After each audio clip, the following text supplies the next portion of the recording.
Tatonko Yate. I come from the Buffalo Nation. I am Sisituan Wapetuan Dakota and Wadoganatuan Nakoda.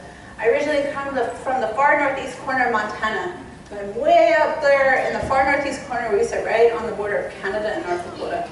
I am a northern girl at heart, and sometimes that northern accent comes out. Earlier today I was correcting Jessa Rae. She was saying soda, and I said, no, it's pap.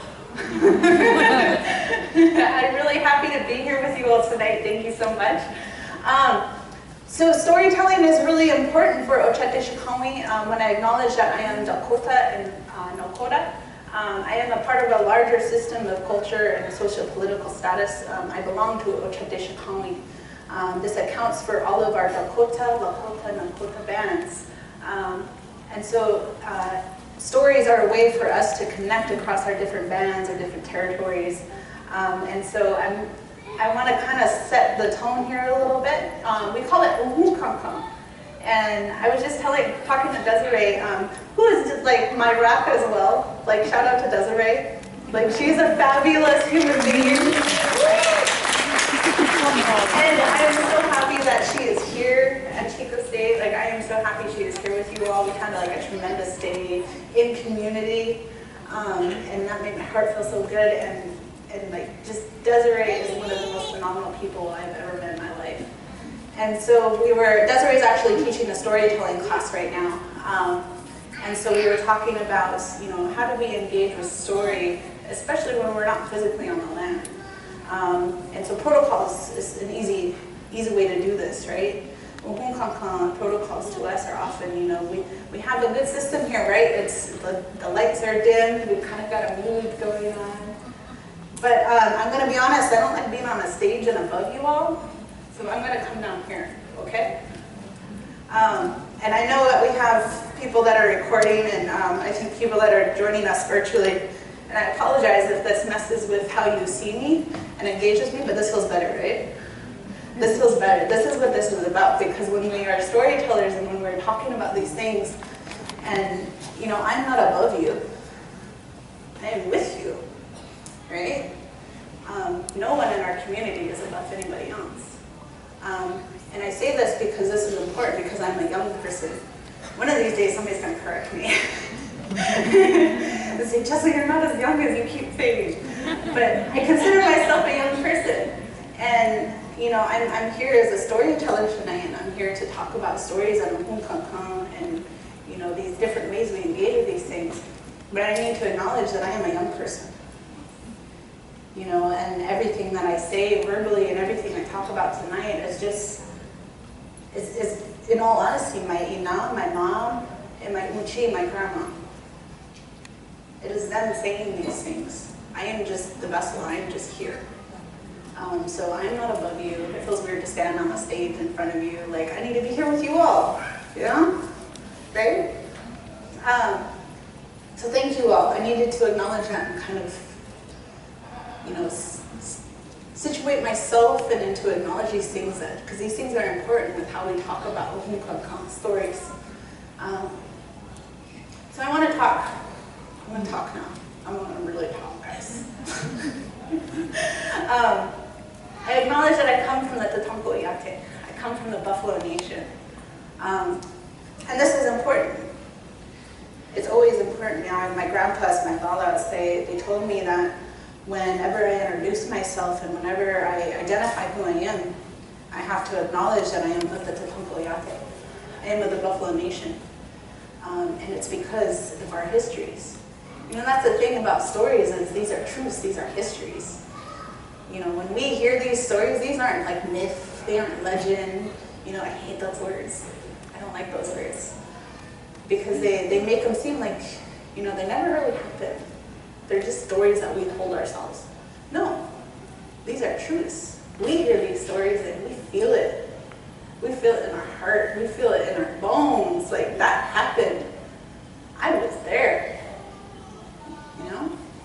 And so my lalas, they told me to always introduce myself and always acknowledge I'm from the Tatonko Yate, and it's because of our histories. So long ago, Ochatishikami, our people, they say we endured 3 ice ages. They say we endured 3 ice ages. And during this last ice age, we actually sought refuge in wind caves in the Badlands, which is a good geographical marker of where we're at, right? In the high northern plains. And so they say we sought refuge in these wind caves, and that's where we lived for generations, because that was our safety. That is how we survived. But after generations, we couldn't sustain there. You know, we began to get sick. We couldn't thrive. You know, we were running out of food. You know, and many of our people were dying. So our chief, he comes and he witnesses all of these things, and he decides to pray. He prays and he prays and he cries for his people. And soon, trickster, Ian. Ian in our language refers to rock or stone. So you go outside and you see the gravel, or you go down to the riverbeds and you see the rocks that lay along the river. These are only small remnants of who Ian used to be long ago. So long ago, there was only Ian, and Ian lived in darkness. Until one day, Ian decided to create.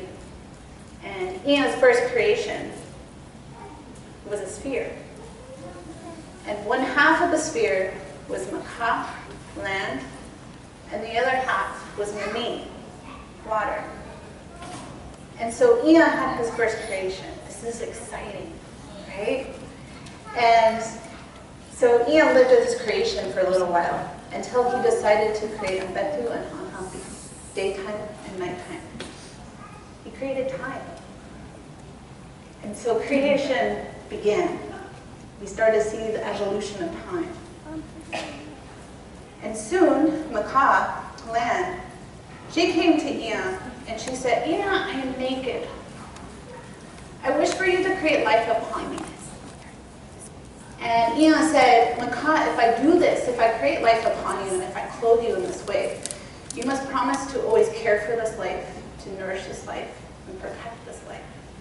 That is the responsibility that comes with us. And so Makah agreed. And soon Ian created the grass, he created the mountains, the trees, the pajutas, the medicines. He then created the animals. And towards the end of creation, Ian decided to create Niam. And Niam was created to resemble Makah. Niam was given the ability to create life, to nourish life, to protect life. That is her responsibility. But because we must always balance in this life, Ian then created Vichasha, man. And so it is man's responsibility to mimic the universe. Because as Makah is creating life and nourishing life and protecting life, it is the universe that protects her. So this is man's responsibility. And this was the beginning of time. This was the beginning of our life in this world. And that is important for us to acknowledge. You know, this is one story, one truth. Because that's all stories are, right? These are truths. And so this is one version of the Ochete Shikami creation story. And it's important for me to come out here and acknowledge that and to start that. Because before any of this, before any of these other stories that we talk about, you have to go back to the very beginnings, right? Because we all know time is not linear, time is circular. And time did not begin in 1492.